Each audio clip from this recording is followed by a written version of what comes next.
Hello दोस्तों, मैं एक और पजल लेके आ गया हूँ। आज की पजल है white to move and mate in to.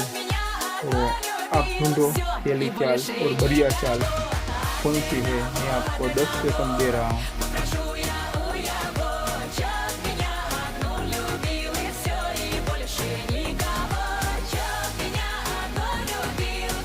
И больше никого. चलो स्टार्ट करते हैं। तो पहली चाल क्वीन की है, ये चाल। अब सोचो इससे मार ले, तो इसको मार के यहाँ से चेक आएगा और मेट हो जाएगी। अगर ना मारे इससे और इसकी जगह ये रखे तो इसको मार के चेक आ जाएगी।